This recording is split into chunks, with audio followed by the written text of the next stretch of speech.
तो देखिए बच्चों, आज हम प्रश्नावली 6.3 में सवाल नंबर 5 पढ़ने वाले हैं। सवाल नंबर 5 में क्या दिया गया है? देखो, इसमें पूछ रहा है कि वो छोटी छोटी जो है पूर्ण वर्ग संख्या याद करो जिससे गुणा करने पर जो दी गई संख्या है वो पूर्ण वर्ग बन जाए, और इस प्रकार से जो संख्या प्राप्त होगी ना उसका वर्गमूल भी याद करना है। तो देखो, जैसे सवाल नंबर हमें दिया है पहला, इसमें दिया है 252। तो 252 में क्या पता करना है? 252 में पता करना है कि इसमें किसका गुणा करें कि ये संख्या जो है पूर्ण वर्ग बन जाए। तो देखो, यहाँ पीछे 2 देख के पता लग रहा है ना कि ये संख्या पूर्ण वर्ग नहीं है। तो क्या ऐसा कर दें जिससे ये पूर्ण वर्ग बन जाए? तो ऐसा करने के लिए सबसे पहले हम क्या करेंगे, 252 के गुणनखंड करेंगे। तो हमने गुणनखंड किए, तो देखिए 252 में पीछे 2 है तो 2 का भाग जाएगा। तो 2 का भाग दिया, 2 एक 26 बार गया, फिर से 2 का दिया 63 बार गया, फिर 3 का दिया 21 बार, फिर 3 का दिया 7 बार, फिर 7 का दिया 1 बार। तो देखो, पूर्ण वर्ग करने के लिए क्या होती है योग्यता, एक तरह से योग्यता ही मान लो इसको, कि 252 के गुणनखंड करने पर हमारे पास जो संख्या आई है ना वो क्या आई है, 2 2 3 3 और 7। मतलब हमारे पास क्या है, देखो जोड़ा बनेगा ना जब वर्गमूल निकालते हैं। तो देखो 2 का जोड़ा बन रहा है, 3 का ही बन रहा है, 7 का नहीं बन रहा है। तो इसका मतलब क्या हुआ, अगर यहाँ पे हमारे पास एक 7 होता तो क्या इसका जोड़ा नहीं बन जाता? और जोड़ा बन जाता तो ये संख्या पूर्ण वर्ग बन जाती है कि नहीं, क्योंकि इसका हम आसानी से वर्गमूल निकाल सकते थे। तो यहाँ कमी किसकी रह रही है? 7 की रह रही ना। तो इसका मतलब ये हुआ कि अगर हम 7 का गुणा कर देंगे तो ये संख्या पूर्ण वर्ग बन जाएगी। तो बस यही इसका आंसर हो गया, ये लिखना है। चूंकि यहाँ 7 की कमी है इसलिए 7 का गुणा करने पर संख्या पूर्ण वर्ग बन जाएगी। अब सवाल हमसे ये कह रहा है कि किसका गुणा करें पूर्ण वर्ग बन जाएगी। तो ये तुमने पता लगा लिया कि 7 का गुणा करने पूर्ण बन जाएगी। इस प्रकार प्राप्त हुई संख्या है ना उसका वर्गमूल याद करो।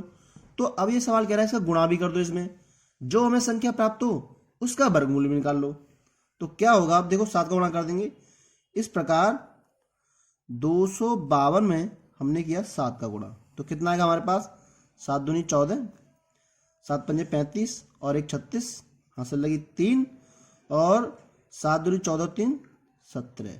तो हमारे पास 1764 हो गया। अब 1764 के हम गुणनखंड करेंगे तो देखो क्या आएगा, 1764 बराबर हमारे पास आ गया। देखो ये तो सारी संख्या आ जाएंगी क्योंकि हमने 7 में तो गुणा किया है इसमें, तो 7 और बढ़ जाएगा। तो ये लिख दो, दोबारा से गुणनखंड करने की जरूरत नहीं है। अब देखो हमने जोड़े बनाइए, 2 का आ रहा बार, ये 3 का आ रहा है और 7 का आ रहा है। इस प्रकार क्या हो गया कि 1764 का जो वर्गमूल है वो आएगा, एक तो 2 का जोड़ा, एक 3 का जोड़ा और एक 7 का जोड़ा। तो देखो क्या हो गया, 3 दूनी 6 और 6 सत्ते 42। तो इसका मतलब क्या हो गया, 1764 का जो वर्गमूल हमें प्राप्त हुआ वो वर्गमूल आ गया 42। तो यही पूछ रहा था कि इस प्रकार से संख्या प्राप्त हो रही है उसका वर्गमूल भी ज्ञात कर लो। तो ज्ञात कर लिया ना, बहुत आसान था। इसी तरीके से देखो अगला सवाल क्या दिया है, 180। तो 180 में हमें क्या पता चल गया कि इसके पीछे देखो 0 एक ही है, और एक जीरो बता देता है कि संख्या पूर्ण वर्ग नहीं है, क्योंकि संख्या के पीछे 2 जीरो होने चाहिए कम से कम पूर्ण वर्ग होने के लिए। तो इसका मतलब ये तो पूर्ण वर्ग तो है ही नहीं। तो देखो क्या करें, वही प्रोसेस जो इसमें किया था कि पूर्ण वर्ग बनाने के लिए एक संख्या की कमी पड़ेगी इसमें, वो देखते हैं किसकी पड़ेगी। तो देखो हमने क्या किया, 180 गुणनखंड करें तो 2 का भाग दिया, 2 नंबर 18, फिर 2 का भाग दिया 45 बार, फिर 3 का भाग दिया 15 बार, फिर 3 का भाग दिया 5 बार, फिर 5 का भाग दिया 1 बार। तो कुल मिला के हमारे पास 180 के गुणनखंड क्या आ गए वो लिख देंगे। देखो 2 2 3 3 और 5। देखो यहां भी हमने देखा तो देखो 2 का जोड़ा बन रहा है, 3 का जोड़ा बन रहा है, 5 का नहीं बन रहा। तो 5 की कमी है ना यहाँ पे। अगर यहाँ पे 1 और 5 होता तो क्या जोड़ा नहीं बन जाता और पूर्ण वर्ग बन जाती। तो यहां लिखेंगे क्योंकि यहां 5 की कमी है इसलिए 5 का गुणा करने पर संख्या पूर्ण वर्ग बन जाएगी। तो संख्या पूर्ण बन जाएगी कैसे? 5 का गुणा करने पर। तो अब सवाल कह रहा है कि इस प्रकार प्राप्त हुई संख्या भी ज्ञात करो। तो पहले संख्या ज्ञात करेंगे। तो जो क्या किया हमने 180 में गुणा कर दिया 5 का, तो क्या हो गया 18 पंजे 90, तो 900 प्राप्त हो गया। अब 900 के हमें क्या करने हैं? वर्गमूल पता करने हैं। तो देखो कैसे करेंगे।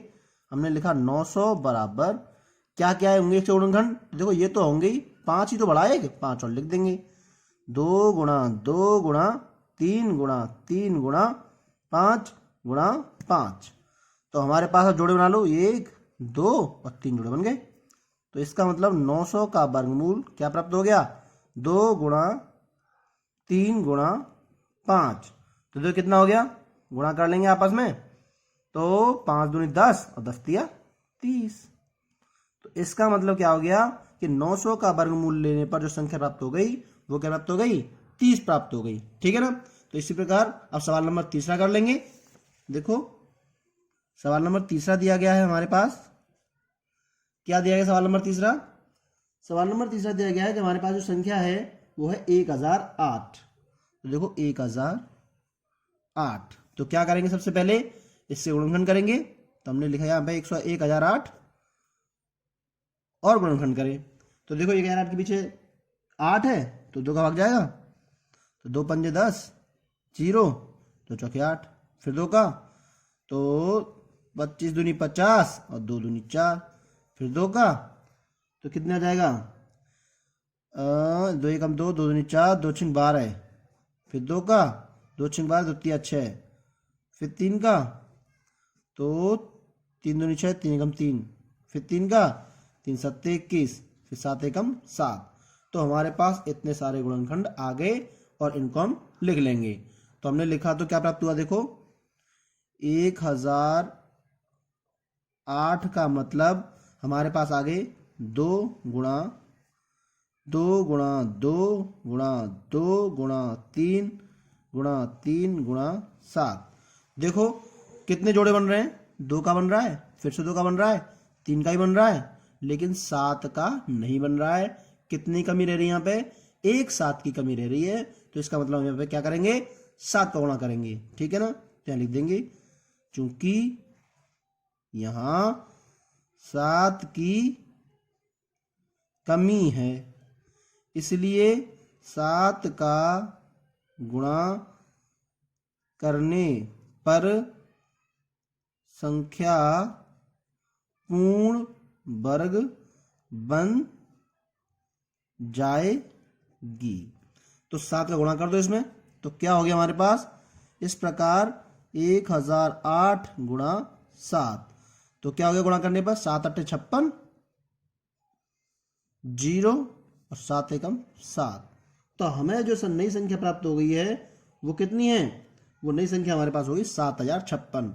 अब 7056 का वर्गमूल निकालना है हमें। तो देखो हमने लिखा, इसलिए 7056 के गुणनखंड लिख लो।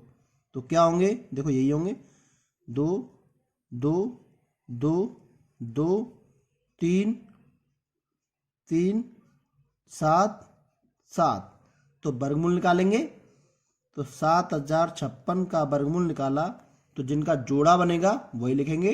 देखो 2 का बन रहा है तो हमने लिखा 2, फिर से 2 का बन रहा है तो फिर से 2, 3 का बन रहा है तो फिर से 3, 7 का बन रहा है तो फिर से 7। सबका आपस में गुणा कर दो, फटाफट आंसर आएगा। देखो 2 दूनी 4, 4 तिया 12, 12 सत्ते 84। तो इसका मतलब क्या हो गया? 7056 का वर्गमूल कितना आ गया? 84। हो गया ना सरल। इसी प्रकार सवाल नंबर चौथा। तो देखो सवाल नंबर चौथे में जो हमें संख्या दी गई है वो कितनी है? 2028। तो क्या करेंगे हम? सबसे पहले 2028 के हम करेंगे गुणनखंड। तो कर दीजिए गुणनखंड। तो देखिए हमने लिखा 2028। ठीक है, पीछे 2 8 है तो 2 का भाग जाएगा, 2 ढाई 20, 2 एकम 2, 2 चौके 8, फिर से 2 का, 2 पंजे 10, 0, 2 सत्ते 14। अब ये हो गया 507। तो 2 का जाएगा नहीं, देखो 7 5 12, तो 3 का चला जाएगा। तो 3 का दिया, तो 3 एकम 3, 3 6 18, 3 नाम 27। फिर 3 का नहीं जाएगा इसमें, क्योंकि 7 और 9 16, 3 का नहीं जाएगा, 13 का जाएगा बस। तो 13 एकम 13, 13 तिया 39, फिर 13 का दिया, 13 एकम 13। तो देखो इससे गुणनखंड क्या हो गए, उनको लिख लो। तो हमने लिखा 2028 बराबर 2 गुणा 3 गुणा 13 गुणा 13। तो देखो हमारे पास क्या हुआ, जोड़े किस से बन रहे हैं, 2 का बन रहा है, 13 का बन रहा है, 3 का नहीं बन रहा। तो इसका मतलब यहाँ 3 की कमी पड़ रही है, लिख देंगे। चूंकि यहाँ 3 की कमी है, इसलिए 3 का गुणा करने पर संख्या पूर्ण वर्ग बन जाएगी। तो 3 का गुणा करने पर संख्या पूर्ण वर्ग बनेगी ना। तो अब क्या करेंगे हम, तो देखिए कुछ नहीं करना है, 3 का गुणा कर देना है। इसलिए 2028 गुणा 3। तो हमने किया 2028 में 3 का गुणा, तो हमारे पास नई संख्या प्राप्त हो गई। वो कितनी प्राप्त हुई, गुणा कर दो, तो हमारे पास संख्या प्राप्त हो गई 6084। देखो, तो इसका मतलब 6084 के गुणनखंड लिखेंगे। इसलिए 6084 बराबर, ये जो गुणनखंड है सबको लिख लो, 2 2 3 3 13 और 13। क्योंकि 3 की कमी थी ना, तो 3 और बढ़ गया, बाकी गुणनखंड तो ये रहेंगे जो पहले थे। ठीक है, तो हमने क्या किया, 6084 का वर्गमूल निकाला। तो जोड़े बनाओ, देखो 2 का बन गया, 3 का बन गया और 13 का बन गया। तो इसका मतलब सबका गुणा कर दो। तो कितने हुए, 3 दूनी 6, 6 गुणा 13 करें, 13 छंगे 78।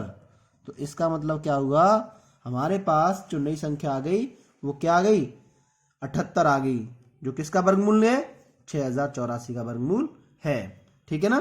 तो इसी प्रकार हम अगला सवाल करेंगे, सवाल नंबर 5वां। इसमें कितनी संख्या दी है, 1456 के 58 दी है। ठीक है, तो सवाल नंबर 5वां 1458। तो क्या करेंगे, सबसे पहले हम इसके गुणनखंड करेंगे। 1458 हमने लिखा है यहाँ पे। ठीक है, अब 2 का भाग देंगे, 2 सत्ते 14, 2 दूनी 4, 2 अट्ठे 16। फिर 2 का भाग दिया हमने, 2 अट्ठे 16, 2 नाम 18 होते हैं, है ना बेटा। तो पीछे 9 है, अब 2 का जाएगा नहीं, 3 का देंगे, 3 दूनी 6 और 3 चौके 12, 3 तिया 9। फिर 3 का, 3 अट्ठे 24, 3 एकम 3। फिर 3 का, 3 दूनी 6, 3 सत्ते 21। फिर 3 का, 3 नाम 27। फिर 3 का, 3 तिया 9। फिर 3 का, 3 एकम 3। तो यानी गुणनखंड के आगे वो सब लिख लेंगे। देखो 1 2 3 4 5 6 और 2, तो ये लिखेंगे हम।